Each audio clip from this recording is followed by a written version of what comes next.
Hello everyone and welcome to Get Ready With Me and Talk About Stuff. I am your host, Stephanie. Welcome to the show.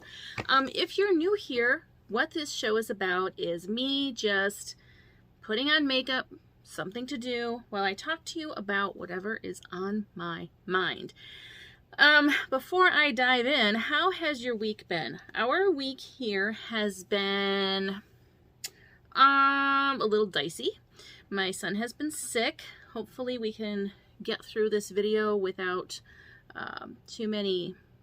without any issues. No issues would be great. But if not, that's okay. We'll just roll with it. No COVID. COVID test came back negative, so that's good. But it has been a very trying week. I am very tired. He is very sick. It is what it is. Here we are. That's parenting in 2021. Anyway, so today's topic. So if you've been with me for a little bit, you know that in October, I like to talk about spooky things. And that's true whether I am on YouTube or not. I love, love, love spooky season.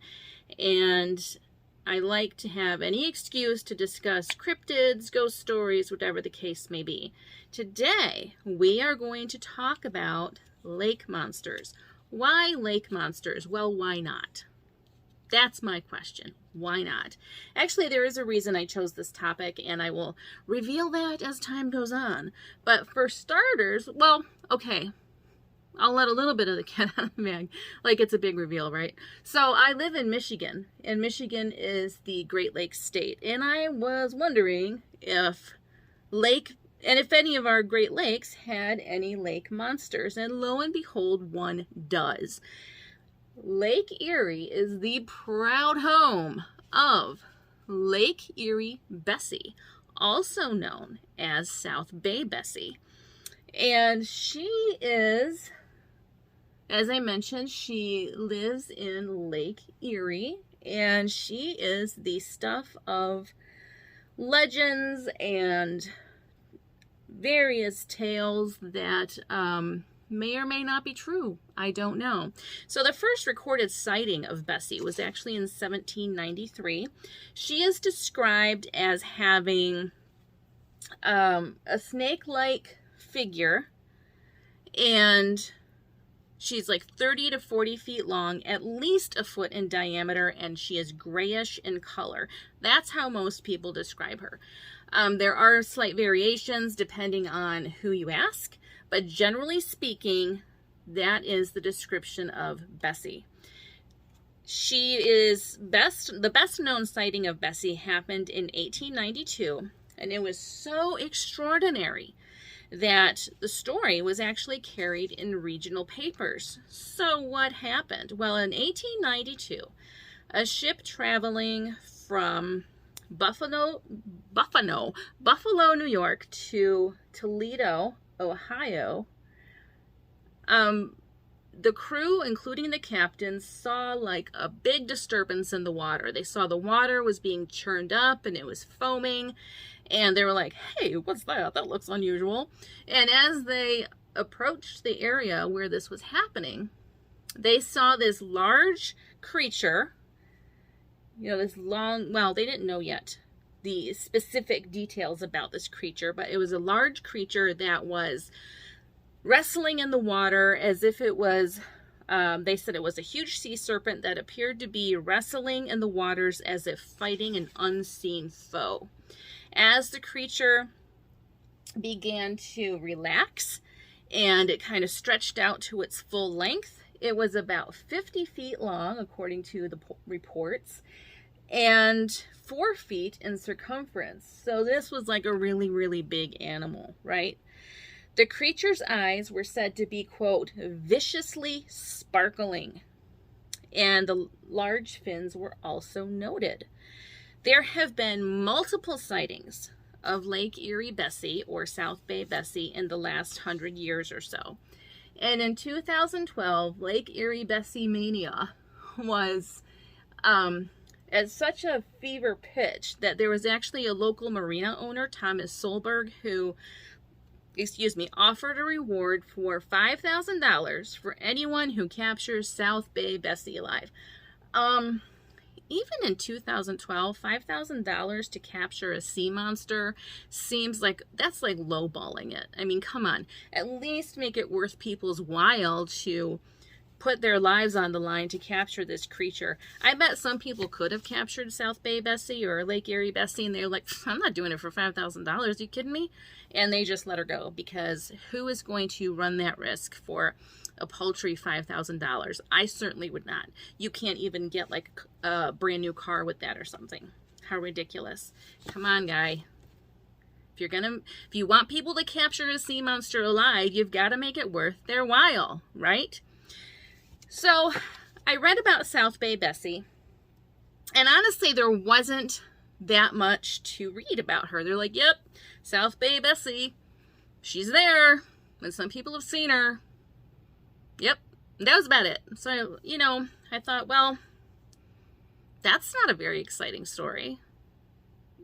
So I started looking at other lake monsters, and there are legends of lake monsters that they exist all over the world. South Bay Bessie is hardly unique. South Bay Bessie is, you know, just one of many supposed sea monsters that exist, or lake monsters, I should say. Now, everybody knows the Loch Ness Monster.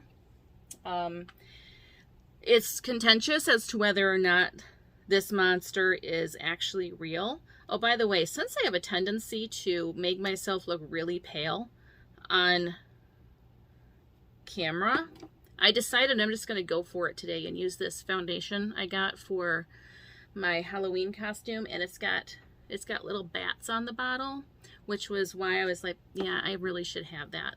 But anyway, so Loch Ness, people, you know, it's still a point of contention among some as to whether or not this monster is even real. I don't know. I'm not going to be the one to say, oh my God, what have I done? I'm not going to be the one to say it's not. You know, what do I know? I'm just a woman in Michigan putting on makeup.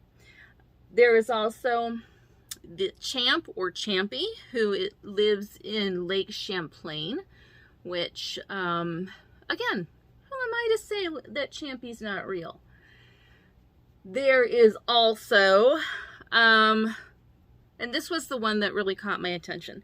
There is Oglopogo. Oglopogo is in the Okanagan Lake in British Columbia. And the reason that one caught my attention is because, for reasons I don't understand, a town not far from me, I live in northern Michigan, it has an Oglopogo sculpture on the playground. I don't know why that is, because I wondered, you know, another reason I wanted to research this particular topic is because I wondered if any of our local lakes here had any legends of lake monsters, and we don't. So I thought, why in the world do we have a sculpture of Oglopogo at one of our local playgrounds? I didn't get any answer to that. I think somebody just thought it was kind of cool. So they were like, hey, let's get one of those. I don't know. But anyway, so Oglopogo, let's talk about that for a few minutes, because it's interesting. Oh yes, my friend, it's very interesting. So Oglopogo, of all the alleged lake monsters around the world, that is the one that has probably the closest connections to the indigenous myths that, well, I shouldn't say myths, the indigenous practices and traditions of the people in the Okanagan Lake area. So it is believed to be and I'm going to say this right now. There are many words I'm going to be saying in the next few minutes that have their origins in First Nations languages. I did my best to learn how to say these the correct way, but I can say without any doubt at all that I am probably not going to get these 100% correct. I can say that with absolute confidence. I will mess it up. It's not because I don't care about getting it right. It's just because it's not my language. I'm doing the best I can is what I'm trying to tell you, okay? So my apologies in advance for what I am about to do to these words. It's not intentional. So according to Wikipedia, the Silks believed the creature that we call the Oglopogo, or not the Oglopogo, just Oglopogo, is a supernatural entity with great power and ill intent. Now, this is according to what I read in Wikipedia. I don't do my research exclusively on Wikipedia. That's ever and always just a starting point, and you'll see why I'm pointing that out in just a minute. So, Wikipedia went on to say, First Nations tribe, like the Silk, made sacrifices to this creature that the Europeans called Oglopogo. They didn't call it that at the time, but you'll understand. And they did that to assure safe passage across the lake. Okay? Legend has it, according to Wikipedia, that Chief Timbasket, who is a visiting chief to the valley, he refused to make a sacrifice to this creature, saying he didn't believe in what they, as the Europeans retold the story, they didn't believe in this, quote, water demon. Consequently, when he and his family set out on their canoe, they were sucked down to the bottom of the lake, never to be seen or heard from again. The creature was often said to use its tail to create fierce storms and drown victims. And all in all, the creature we call Oglopogo had a fierce reputation. However, I decided to read more on this because as I was reading the entry in Wikipedia, I'm like, I would read reading more on it anyway, but I thought something about this doesn't ring true to me. So I decided to dig a little bit deeper and see what I could find from the First Nations people themselves regarding these Oglopogo myths.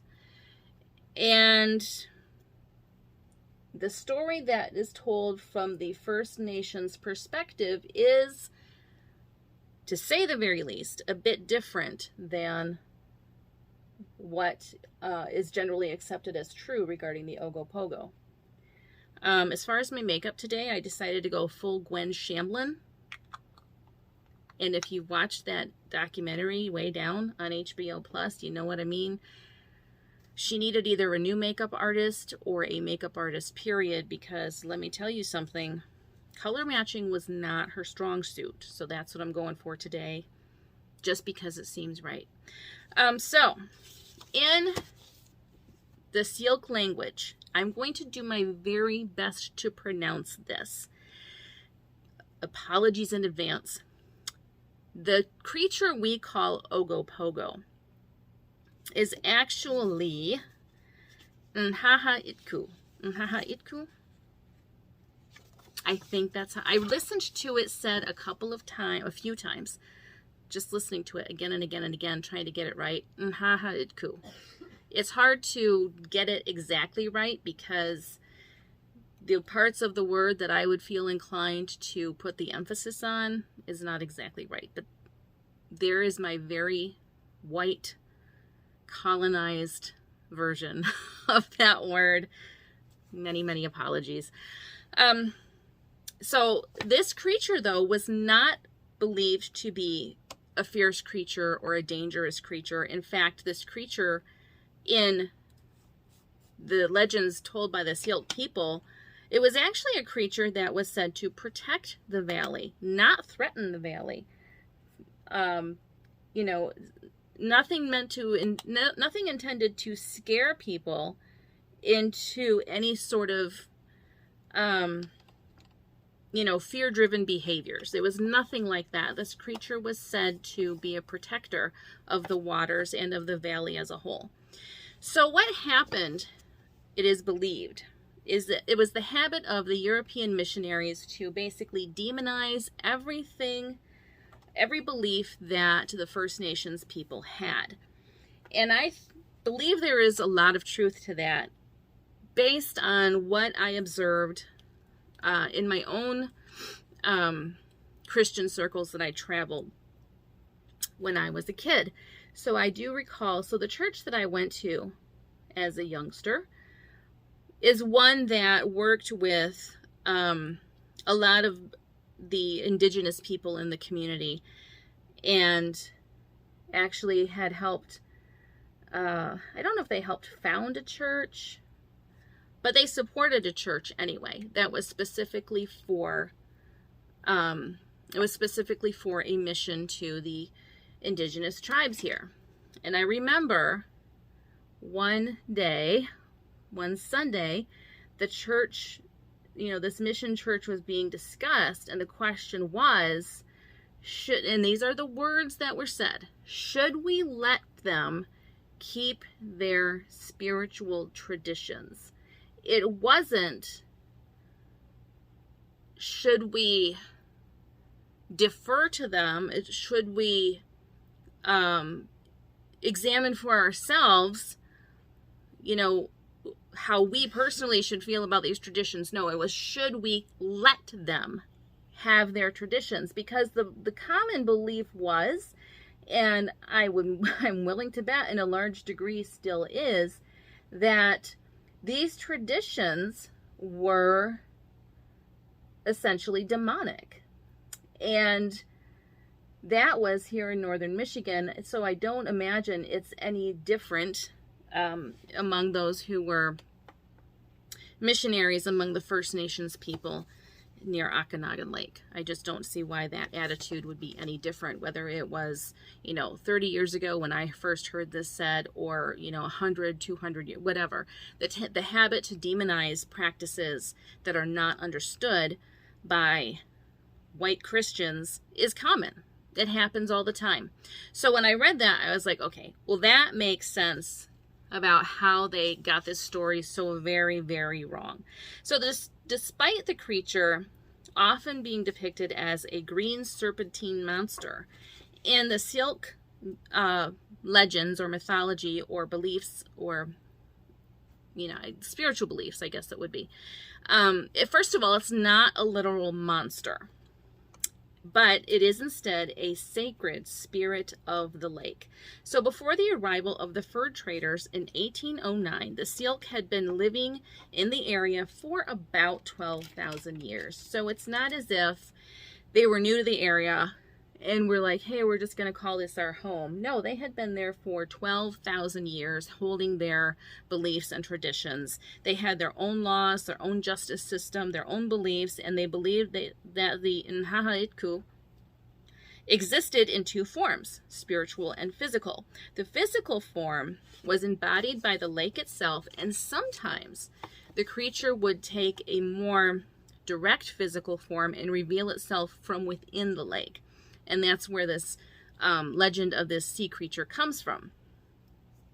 It is said to be, according to the First Nations people, very dark in color, with the head of a horse and the antlers of a deer.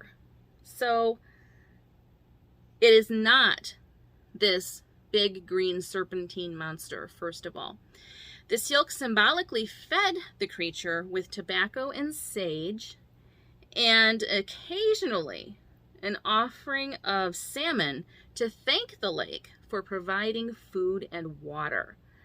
Now, what is believed to have happened is the European missionaries saw the salmon, just small bits of salmon, being thrown into the water, took it to mean that the Syilx were actually sacrificing animals to this creature.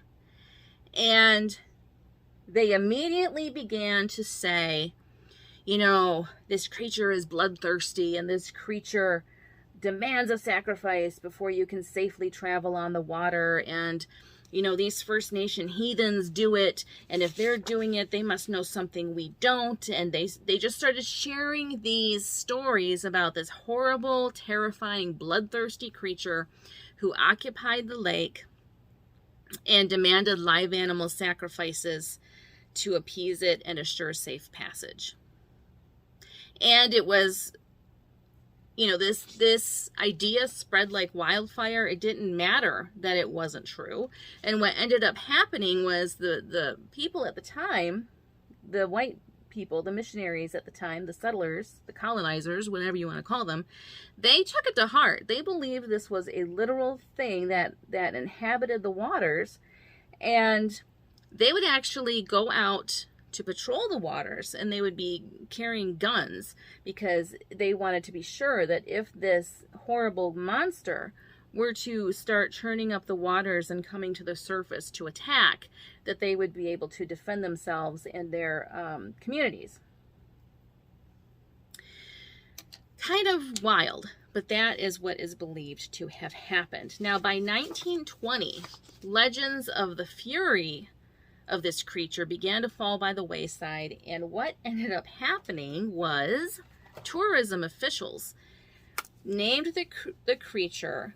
So again, just to recap, so these legends didn't go anywhere, but the legends of this, you know, the legends of the creature existing didn't go anywhere. Legends of its fury began to change, and what ended up happening was the tourism, I guess it would be kind of like our Chamber of Commerce here or something. They decided that they were going to name the creature Oglopogo after a very catchy, at the time, English folk song in which the lyrics were, his mother was an earwig, his father was a whale, a little bit of head and hardly any tail, Oglopogo was his name. So they decided, hey, that's a fun name. Let's do that. And let's use this creature that everyone likes to talk about as a means to attract visitors to our area. So in a very short span of time, this sacred creature, that was sacred to the Syilx and other First Nations people, went from being something revered and respected to something absolutely terrifying, to basically a cartoonish creature that was going to be used to bring people in for tourism. So it's just one of those things that, you know, I've never been there, but apparently if you go to, I think it's pronounced Kelowna, there is still all kinds of Oglopogo stuff you can get to this day. There are tourist attractions of all kinds. There are, you know, lots of merch you can buy, lots of Oglopogo, you know, Oglopogo bedazzled clothing or whatever. So at the peak of its popularity in the 1980s, there was actually a reward offered of $1 million for anyone who could capture Oglopogo alive. Now, I'm sure, again, that was a ploy to attract tourists to the area, because I think most people knew that the Oglopogo, or not the Oglopogo, I'm like an old person who goes to the Facebook and the TikToks. Not the Oglopogo, just Oglopogo. They knew this wasn't real. But just to attract more tourists, they began to offer you know, monetary rewards for anybody who could capture this creature alive. So there was $1 million reward offered. And then Greenpeace spoke up and said, you know what, this animal should only be captured on film, not physically. And they symbolically declared Oglopogo an endangered species. Now, obviously, it is only symbolic, since Oglopogo is a mythical creature.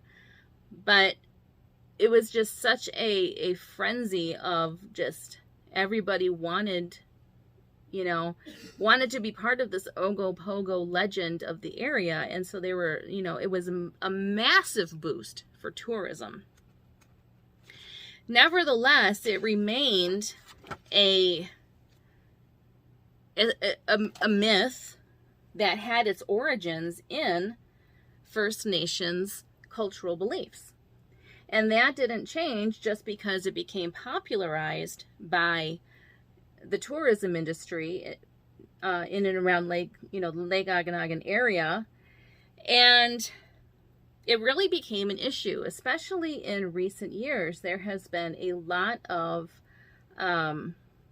discussion about Oglopogo and about the fact that this creature's origins did begin in First Nations cultural beliefs and traditions, and then it was stolen from them by colonizers who turned it into something, first of all, evil, and then secondly, very cartoonish. And in both instances, the sacred nature of the creature was entirely lost. So in the last several years, a few things have happened in an effort to help remedy this. There is the company called Moccasin Trails, and it is an indigenous-owned company, and they actually lead guided tours now on Lake Okanagan, and when they take people out on the lake, they actually discuss the First Nations origins of the story and why this creature that they call, again, I apologize, Nhahaitku, is sacred to them, and not something to be feared, not something terrifying, but something absolutely sacred to them, and explain its importance to them even today. Furthermore, there have been efforts at historical museums to work with First Nations representatives to make sure that the history of the area is presented in a more balanced way. Let's see. Where did it go? So the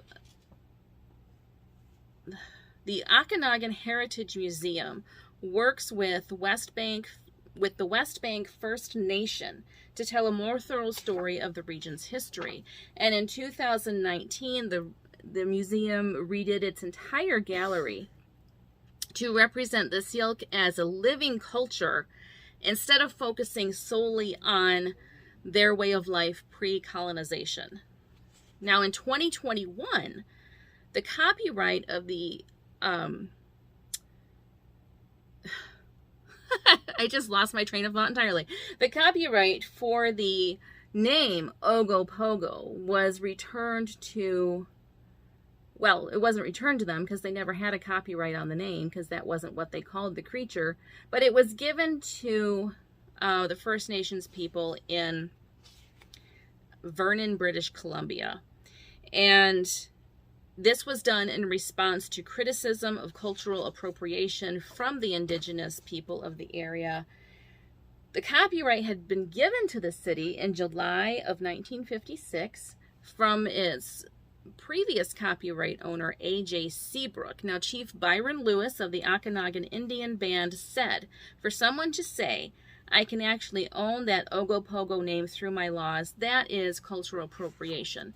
So not only had the white people given the creature a completely and utterly different name, a name that was basically nonsense. They took their sacred creature and gave it a name that was complete and utter nonsense. Then they copyrighted it so that they got to decide who uses the name.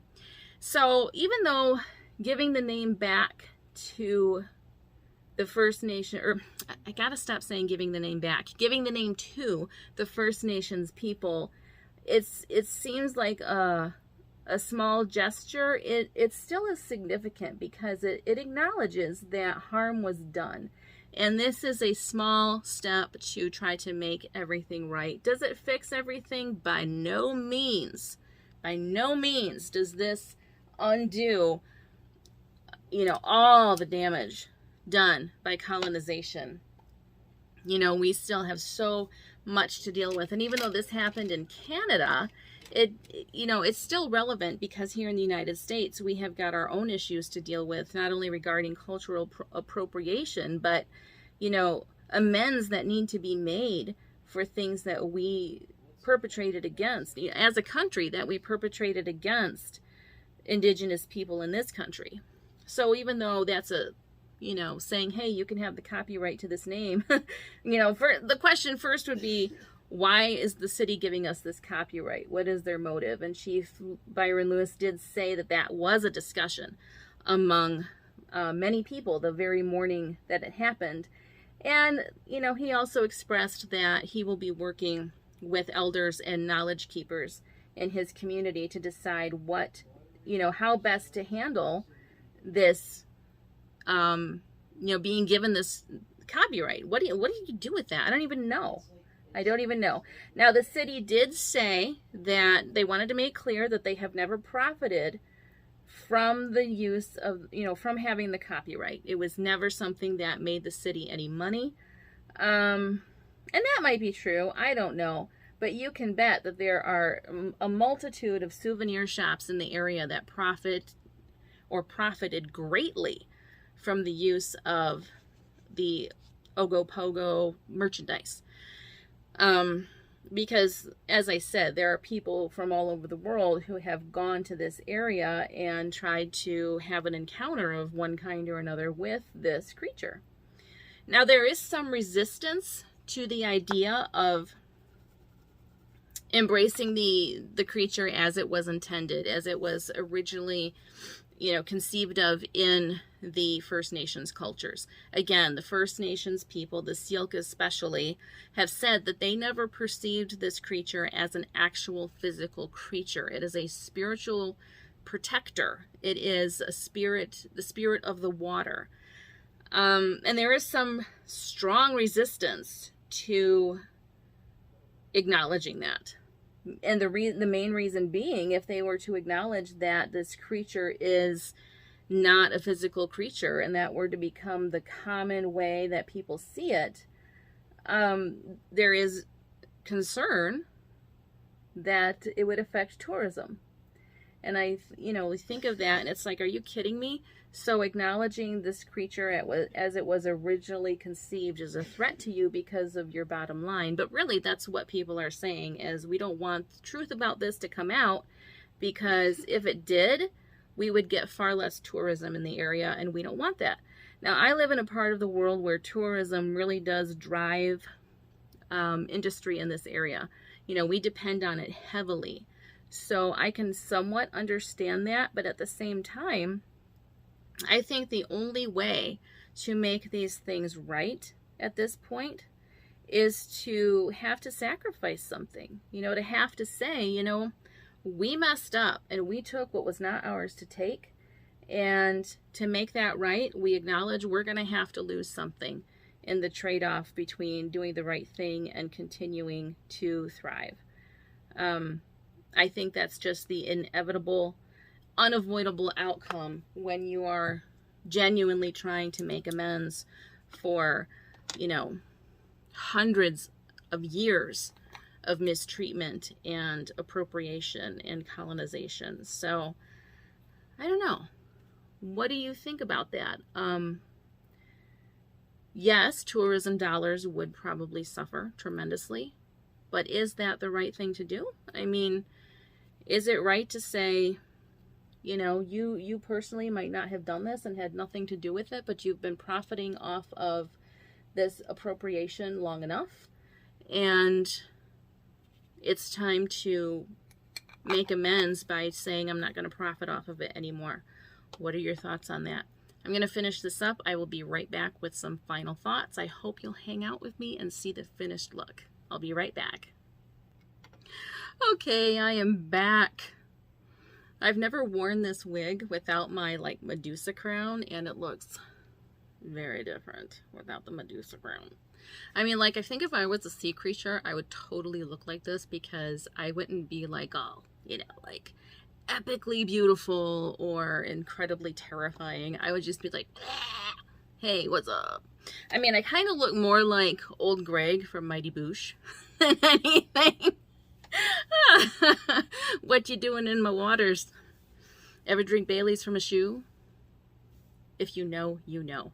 Anyway, so, yes. So anyway, as I was saying, so these legends that sometimes generate a lot of tourist dollars, I think it's important to understand where these legends came from, and to really question sometimes if we need to stop using them, because they really were not ours to use. They came from another culture that You know, it was unique to a specific culture, and you know, just because it's a story that we can build off of or completely transform into something more financially lucrative, that doesn't mean that we have the right to do it. That said,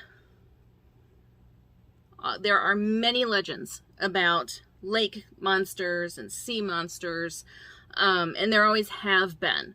You know, think about the Kraken. Kraken. I need to get in touch with him. If I was a sea creature, I would get in touch with him and see what's up. I would. But anyway, I digress. You know, for a long time, that was considered to be just the stuff of myths. And then we discovered, you know, the Kraken was actually, you know, there's such a thing as a giant squid. So sometimes, not always, like in the case of Nha'itku, my apologies again, it is never intended to be conceived as a physical creature. It has always been a spiritual creature. But in other cases, I mean, who are we to say that these things can't possibly exist? You know, this is such a vast world. It is, you know, it would be incredibly arrogant for anyone to think that every bit of it has been explored and everything has been discovered. I mean, because who would have thought that, you know, I would discover a bright green and black wig and decide I need to wear it multiple times just because? Nobody saw that coming, and yet here we are. So who am I to say, you know, all of these legends about various cryptids, but in this case, lake monsters or sea monsters, those are all, you know, just, those are false. Those can't possibly be true. I think that we have no idea what could possibly be true, because there's just so much we don't know. But as we're making those discoveries, as we're learning, we need to respect the cultures of other people and not take what doesn't belong to us. Anyway, so I hope you enjoyed this video. I have so very many apologies to issue for the words that I've butchered today.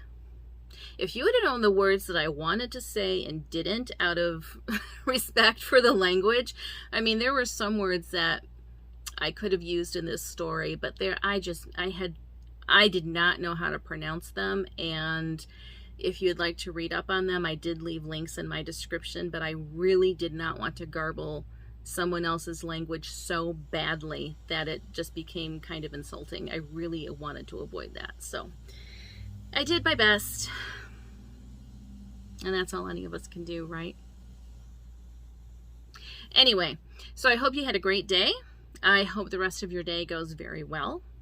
I hope you do things that make you smile, make you feel silly, make you happy, whatever. I hope sometimes you wear weird wigs just because you want to wear them. Wear them for no other reason than it makes you happy. Trust me, it feels really, really good. It's a lot of fun. It's a lot of fun. And there will be more of this silliness to come over the next few weeks of spooky season, and then sliding right into holiday season. I just kind of love it. It gives me an excuse to wear silly things and put on wigs and weird makeup and just have a really good time. I dig it. Anyway, be good to yourself, be good to each other, stay safe out there. If you're sick and you can do so, please stay home. Please keep your kids home. Let's try to stop these multitudinous viruses in their tracks. It's not just one, it's many at this time of year. Just be kind to yourself, because you deserve it. You are worthy of kindness. I will talk with you again next week about something entirely new, which may or may not include a wig. I don't know yet. I don't know. Take care of you. I'll talk to you soon. Bye.